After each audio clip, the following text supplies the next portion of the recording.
My name is Rajni Sani. I teach in Anishpa Senior Secondary School. Students, I am your EVS subject teacher.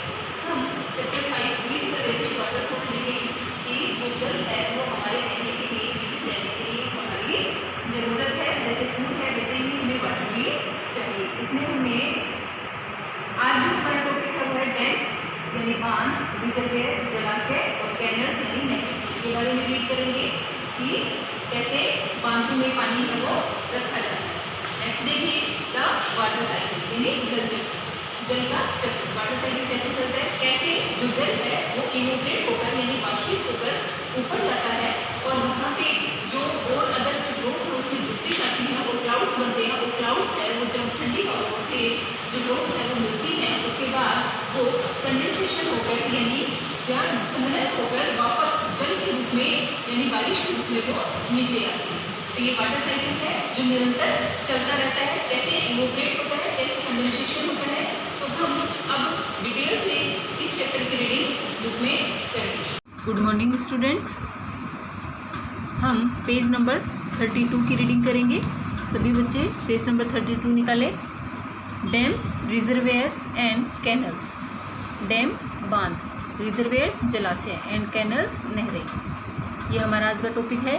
Dams are walls built across river to block और control the flow of water. Dam यानी बांध। बांध एक प्रकार की क्या है, दीवारें हैं जो रिवर्स नदियों पर बनाई जाती है। टू ब्लॉक और control the flow of water, जो पानी के बहाव को, फ्लो ऑफ वाटर पानी के बहाव को रोक सके, उसको कंट्रोल कर सके। ये देखिए जैसे रिवर्स का जो पानी है उसको रोकने के लिए, उसको कंट्रोल करने के लिए डैम बनाया गया है। Water is collected in artificial lakes called रिजर्वेयर्स।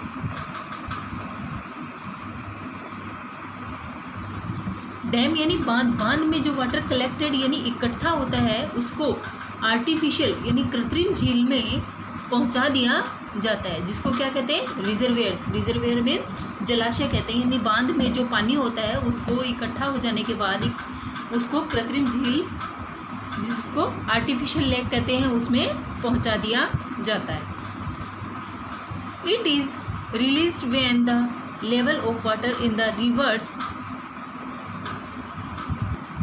Decrease.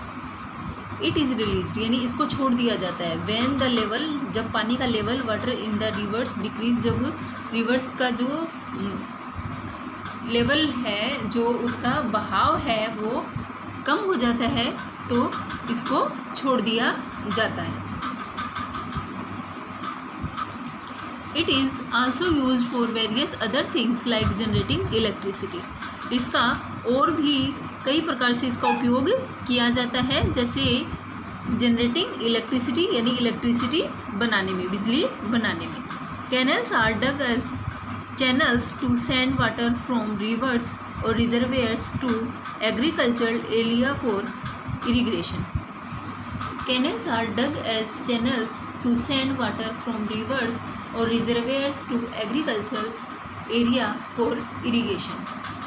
Canals are dug यानी जो नहरें हैं वो खोदी जाती हैं या बनाई जाती हैं एज चैनल, चैनल के रूप में। टू सेंड वाटर, वाटर को भेजने के लिए यानी पानी को भेजने के लिए, फ्रॉम रिवर्स और रिजर्वेयर्स यानी रिवर्स नदियों का और जलाशयों का, रिजर्वेयर्स जलाशयों का पानी है उसको भेजने के लिए।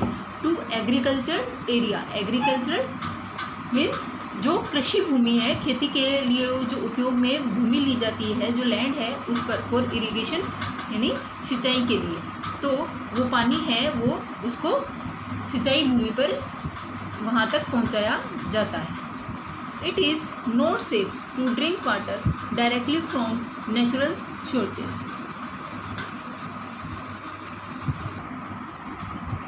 देखिए नेचुरल सोर्सेज यानी जो ये पानी है, नेचुरल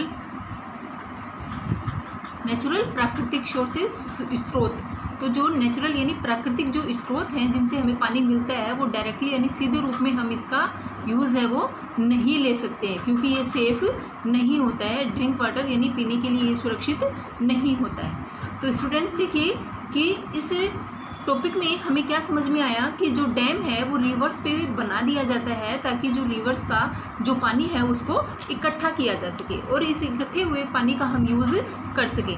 तो इसका देखिए कई थिंग्स में इसका यूज़ किया जाता है, जैसे हमने देखा कि बिजली बनाने में और जो सिंचाई करने के लिए और अदर थिंग्स इसका जैसे कि पानी पीने के लिए भी इसको यूज़ में लिया जाता है। तो इस टॉपिक से आप समझ रहे हैं कि डैम और रिजर्वेयर और कैनल्स हैं वो क्यों बनाए जाते हैं और इसका पानी हम कैसे इसको यूज़ में ले सकते हैं। अब देखिए कि जो प्राकृतिक स्रोत है उनका पानी हमें क्यों नहीं पीना चाहिए, क्यों वो सेफ नहीं होता है।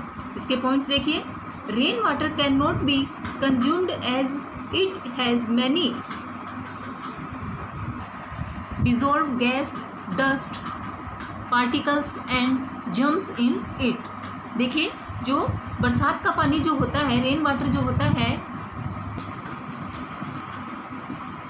कंज्यूम्ड यानी इसमें मिली हुई रहती हैं मैनी डिजॉल्व गैस, कुछ गैस भी होती हैं, डस्ट पार्टिकल्स धूल के कण होते हैं, जम्स होते हैं, इसलिए हम इनका सीधा यूज़ में इनको रेन वाटर यानी जो बारिश का पानी है उसको यूज़ में नहीं ले पाते हैं। Water bodies like lake, river and pond are polluted by garbage disposal, washing and bathing. Factories release toxic wastage into them and people defecate and urinate in them. Water bodies यानी जो पानी के स्रोत हैं जैसे लेक, रिवर, ये सब pond, ये पोल्यूटेड यानी दूषित हो चुके हैं किससे?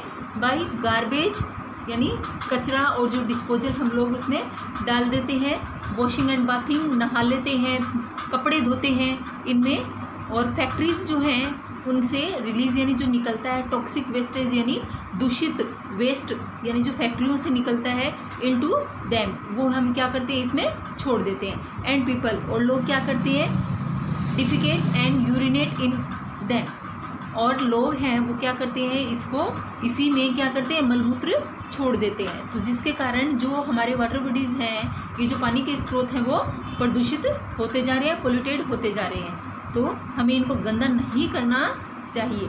तो जो हमारे लेक हैं, रिवर हैं, पॉन्ड हैं, ये पोल्यूटेड हो रहे हैं गार्बेज से, डिस्पोजल से, कपड़े धोने नहाने से, फैक्ट्रियों से जो वेस्टेज निकलता है वो उसमें छोड़ने से, और हमारे द्वारा भी इसको पोल्यूटेड किया जा रहा है। Sea water is not fit for drinking because it is salty. देखिए सी वाटर यानी जो समुद्र का पानी जो है वो हमारे लिए पीने योग्य नहीं होता है, बिकॉज क्योंकि ये क्या है? सॉल्टी है, यानी ये नमकीन पानी होता है यानी खारा पानी होता है, इसलिए इसको हम उपयोग में नहीं ले सकते हैं। Reverse that flow down mountains carry mud and other wastage along with them. Reverse यानी जो नदियाँ हैं वो बहती हैं माउंटेन से यानी पहाड़ों से, जब बहकर नीचे वो आती हैं तो अपने साथ कैरी यानी क्या ले आती हैं? मड यानी मिट्टी ले आती हैं, और अदर वेस्टेज और भी धूल मिट्टी कंकड़ है और वेस्टेज यानी जो भी कचरा वगैरह है वो अपने साथ में बहा कर ले आती हैं। Hence we can not drink water directly for them. इसलिए हमें ये जो पानी है वो डायरेक्टली यानी सीधे रूप में इसका उपयोग नहीं करना चाहिए, इसको नहीं पीना चाहिए, क्योंकि ये पोल्यूटेड हो जाता है।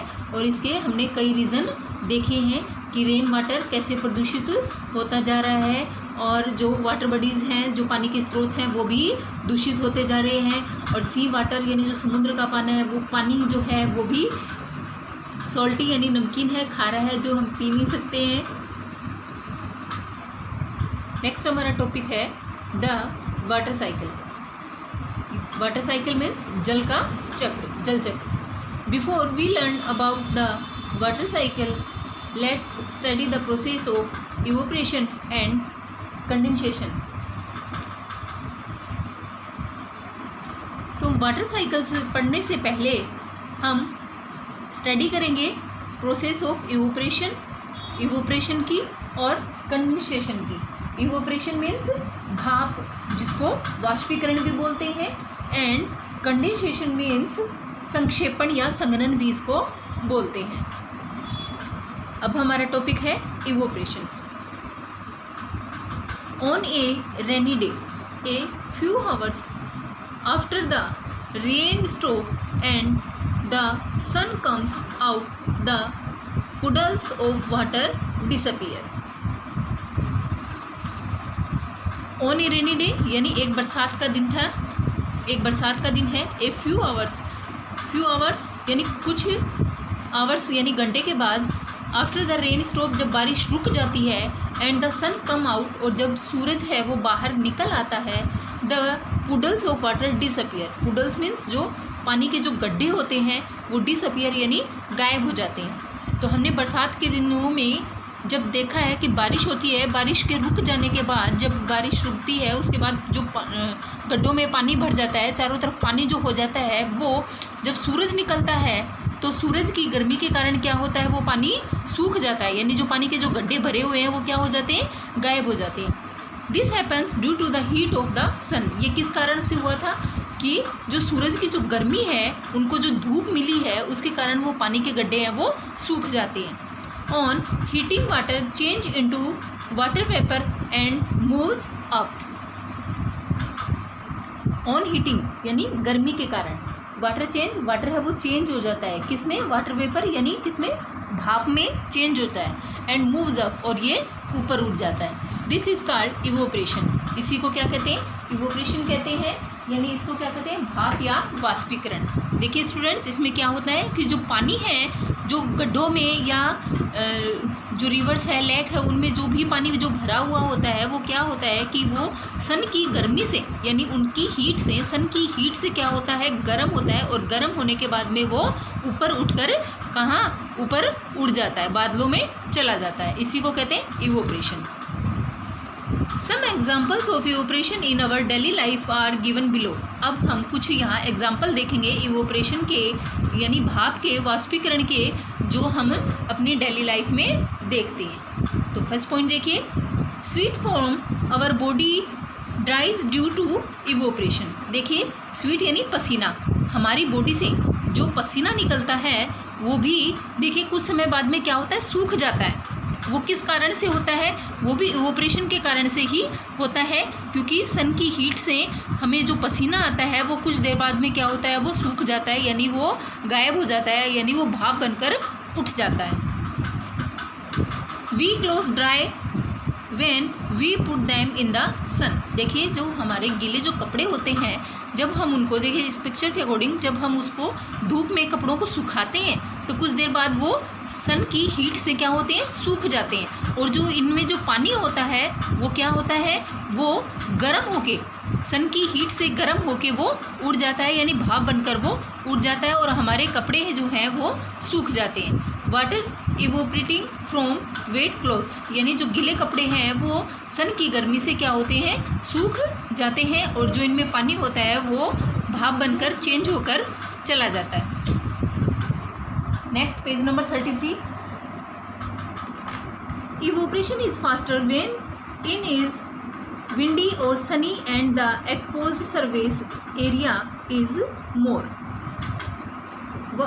Evaporation is faster. देखिए जो भाप है यानी जो वाष्पीकरण है वो तेज कब हो जाता है, यानी जब बहुत ज़्यादा विंडी यानी तूफान आता है, या बहुत तेज़ आंधी चलती है, या फिर सनी या बहुत तेज़ धूप निकलती है, तो उस समय इसकी गति है वो क्या होती है, तेज़ हो जाती है। क्यों हो जाती है, क्योंकि देखिए तूफान या आंधी से भी बहुत वाष्पीकरण होता है, यानी गर्मी और हीट के कारण क्या हो जाता है, वो जो पानी होता है जो वो इवोपरेट होके ऊपर उठ जाता है। Do you now the amount of water vapour present in the area at A given time is called humidity. The amount of water vapour यानी जो भाप की जो मात्रा है वो प्रेजेंट होती है, मौजूद होती है एयर यानी किसमें, हवा में।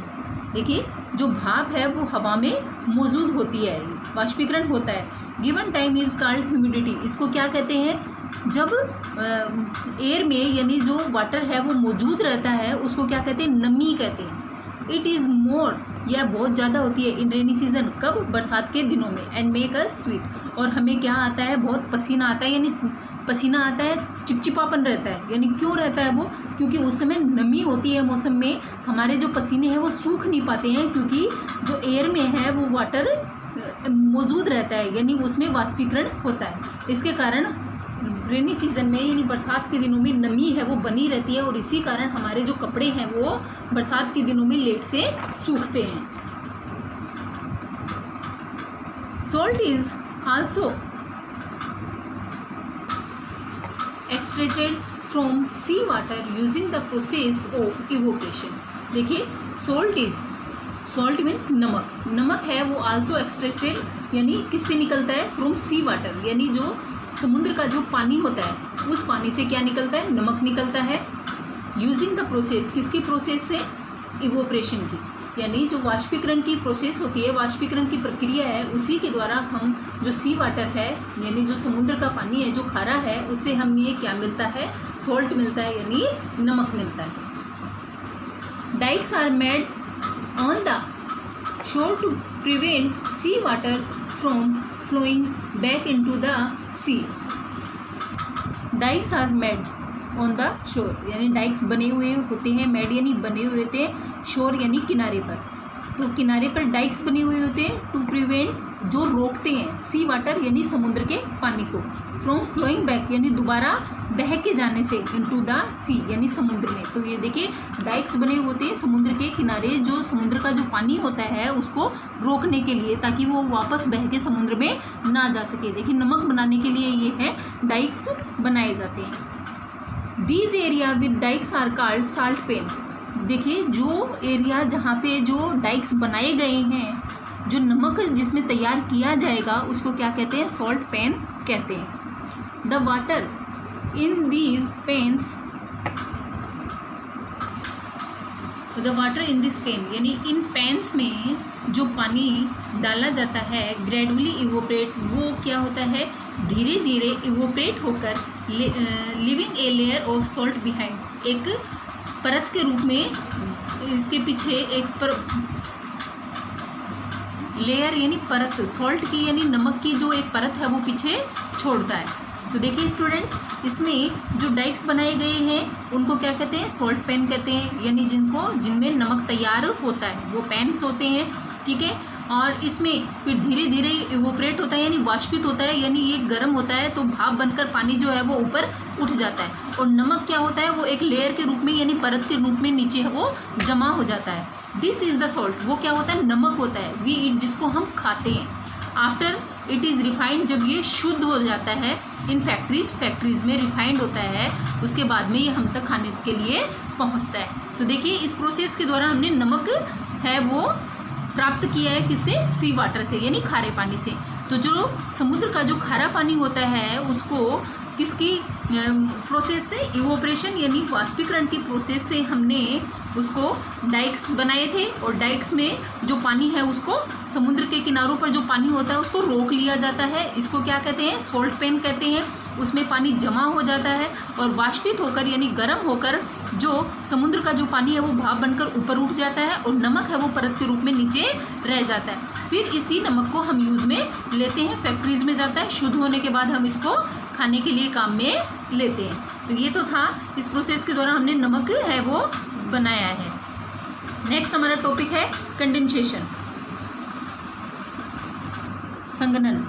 कंडेंसेशन मीन संघनन या संक्षेपण। On cooling water vapour change back two drops of water.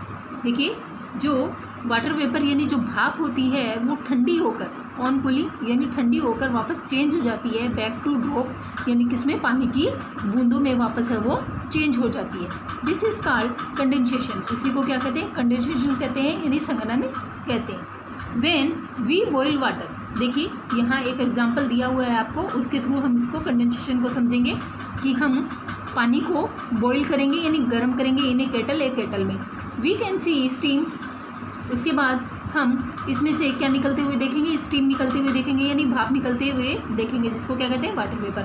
Coming out from its nozzle, इसकी नोजल में से देखिए जैसे इस ड्राइंग में दिखाया हुआ है, ये केटल है, हमने इसको गर्म किया है, इसमें पानी डाला हुआ है। गर्म करने पर क्या होता है, देखिए इसकी नोजल में से क्या निकल रहा है, भाप की बूंदें निकल रही है, निकलती हुई दिखाई दे रही है। हमने इसके ऊपर क्या लगा दिया, एक प्लेट लगाया है। जनरली जब हम घर में भी देखिए स्टूडेंट्स, आपने गर्म पानी को उठते हुए देखा होगा और उसके ढक्कन के ऊपर आपने देखा होगा कि जब हम ढक्कन को खोलते हैं तो उसके ऊपर पानी की बूंदें हैं वो ऊपर जमा हो जाती हैं, और उसी पानी की बूंदों को जब हम ढक्कन को उठाते हैं तो वो पानी के रूप में नीचे टपकती हैं। देखा होगा आपने कि गर्म पानी है वो भाप बनकर ऊपर उठता है, ऊपर उठने पर जो ढक्कन रहता है तो वो ढक्कन पर ऊपर जमा हो जाता है, फिर हम उस ढक्कन को जब हटाएंगे तो वो पानी के रूप में नीचे टपकेगा। तो वही यहाँ एग्जाम्पल आपको दिया गया है। तो हमने इसकी नोजल में से क्या देखा है, देखिए ये पानी है वो भाप बनकर ऊपर जा रहा है। If we place a plate in front of the nozzle, अगर हम इसकी नोजल पर एक सामने एक प्लेट लगा देते हैं और पानी की जो भाप ऊपर उठकर जा रही है उसके ऊपर हमने प्लेट लगाई है, यहाँ ये ड्रॉप्स हैं वो बन रही है। We will find water drops on the surface of the plate facing the steam.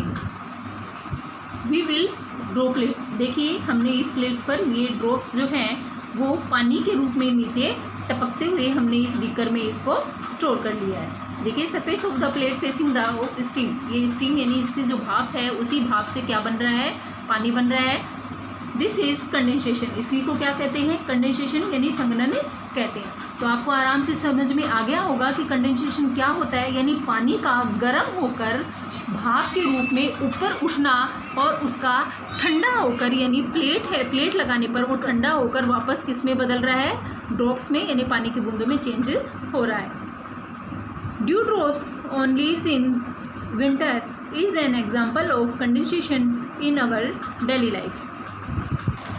देखिए स्टूडेंट्स, इसमें हमारी डेली लाइफ में हमने देखा होगा कि ड्यू ड्रॉप्स यानी जो ओस की बूंदें होती हैं ऑन लीव्स इन विंटर, वो कब दिखाई देती हैं, देखिए विंटर यानी सर्दियों में हमने देखा होगा कि ओस की चारों तरफ हमें बूंदें दिखाई देती हैं। वो भी किसी का एग्जाम्पल है, कंडेंसेशन का ही एग्जाम्पल है, यानी संघनन का ही एक एग्जाम्पल है।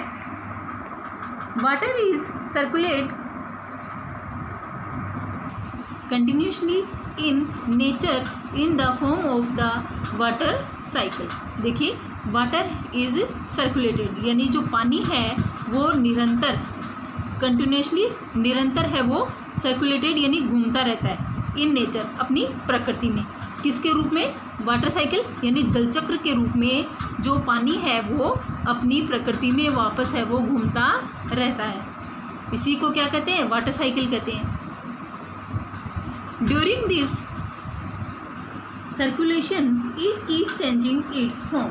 देखिए जो अपना जो वाटर है वो अपनी पोजीशन यानी वो चेंज करता रहता है, इट्स फॉर्म यानी इसकी जो कंडीशन है वो इसकी वो चेंज होती रहती है। Water evaporate from rivers, lakes and other water bodies because of the heat of the sun. Water evaporate यानी जो वाष्पीकरण होता है पानी का, कहाँ से, रिवर यानी नदियों से, लेक झीलों से, और अदर वाटर बॉडीज़ और अन्य जो पानी के जो स्रोत हैं, जल के जो स्रोत हैं, वहाँ से वाष्पीकरण होता रहता है। बिकॉज क्यों होता रहता है, of the heat of the sun यानी सन की गर्मी से। तो देखिए स्टूडेंट्स, जो लैंड है, पॉन्ड है, उनमें से लेक है, लैंड है और रिवर्स हैं। देखिए स्टूडेंट्स, जैसे इसमें ड्राइंग में दिखा रखा है कि जो रिवर्स या लेक या वाटर बॉडीज जो अन्य जो पॉन्ड वगैरह हैं, इनमें जो पानी होता है वो क्या होता है, इवोपरेट होता है यानी वाष्पित होता है। क्यों होता है, वो सन की गर्मी से, उसकी हीट से जो पानी है वो वाष्पित होकर, देखिए इसमें ड्राइंग में आपको पानी के ड्रॉप्स जो ऊपर दिखाई दे रही हैं, इसको कहते हैं वाष्पीकरण, यानी गर्म होकर पानी है वो उठता है। Some of this water change into water vapour and rise in the sky, rise in the sky. देखिए सम ऑफ दिस वाटर, ये जो इसका जो कुछ पानी है वो चेंज होता है, किस में, इनटू वाटर वेपर, किस में, भाप में चेंज होता है। और कहाँ पहुँचता है, स्काई यानी ऊपर आसमान में पहुँचता है। एज इट गोज हायर, देखिए जब ये ऊपर उठता है, ये जो पानी गर्म होकर वाष्पित होकर ऊपर चला जाता है, इट मीट्स कोल्ड एयर, ये किससे मिलता है, कोल्ड यानी ठंडी, एयर यानी हवा से मिलता है, and condense to form of clouds, और क्या बन जाता है, किसकी पोजीशन में आ जाता है, क्लाउड्स यानी बादल की पोजीशन में आ जाता है। As more and more drops join the clouds, और ऐसे ही इसी की टाइप से जो इसी तरह मोर ड्रॉप्स यानी और ज़्यादा जो ड्रॉप्स हैं वो उनसे जुड़ती जाती हैं, क्लाउड्स यानी बादलों में और ड्रॉप्स हैं वो जुड़ती जाती हैं। They become heavy and burst, और वो क्या हो जाती है, हैवी यानी भारी हो जाती है, और ब्रस्ट क्या हो जाती है, फिर उसके बाद में भारी होने के बाद में वो फूट जाती हैं। This water from the clouds reach the ground in the form of rain, hail, snow and sleet, this is precipitation.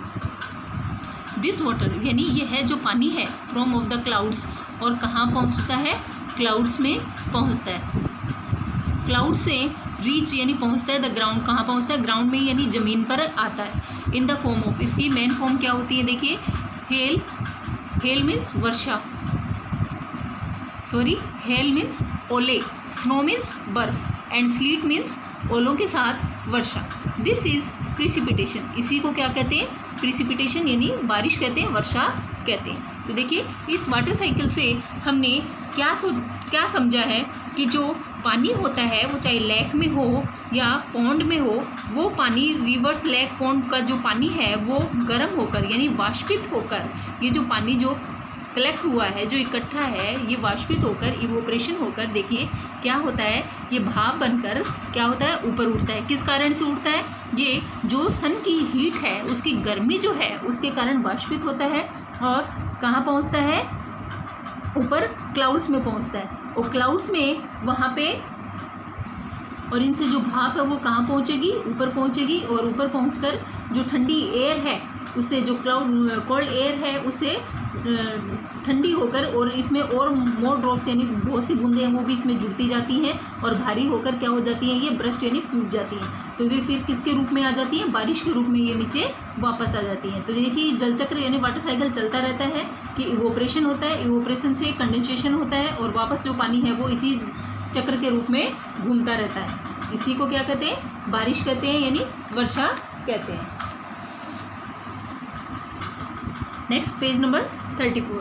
Water reach to the water bodies on the earth due to precipitation and again evaporate. तो देखिए जो ये पानी है वो water bodies यानी पानी के स्रोतों में वापस पहुंच जाता है, ऑन द अर्थ यानी हमारी ज़मीन पर यानी अर्थ पर यानी पृथ्वी पर वापस आ जाता है। ड्यू टू प्रिसिपिटेशन यानी किसके थ्रू आता है, या तो बारिश के दौरान, बारिश के थ्रू है वो वापस नीचे आ गया, एंड अगेन इवोपरेट, और यहाँ से बारिश का जो पानी इकट्ठा हुआ है वो वापस क्या होगा, इवोपरेट होगा यानी वाष्पित होगा, और वापस क्या हो जाएगा, ऊपर चला जाएगा। तो the water cycle goes on endlessly in nature. तो ये वाटर साइकिल है वो चलता रहेगा एंडलेसली यानी निरंतर रूप से, इन नेचर यानी प्रकृति में इसका कोई एंड नहीं है। तो ये जल चक्र है ये चलता रहता है किसके रूप में, इवोपरेशन और कंडेंसेशन के रूप में ये चक्र है वो चलता रहता है। अब इस चैप्टर के वर्ड मीनिंग आप अपनी ईवीएस की नोटबुक में लिखेंगे। डैम बांध, रिजर्वेयर जलाशय, कैनल नहर, वाटर साइकिल जल चक्र, स्नोफीड रिवर बर्फीली नदी, पेरेनियल रिवर बारहमासी नदी, रेनफीड रिवर बरसाती नदी, इरिगेशन सिंचाई, टॉक्सिक विषैला, इवोपरेशन भाप या जिसको वाष्पीकरण भी कहते हैं, कंडेंसेशन संक्षेपण या जिसको संघनन कहते हैं, पुडल्स गड्ढे, ह्यूमिडिटी नमी, हेल ओले, प्रिसिपिटेशन वर्षा। ओके स्टूडेंट्स, ये वर्ड मीनिंग आप अपनी ईवीएस की नोटबुक में लर्न एंड राइट करेंगे। Thank you.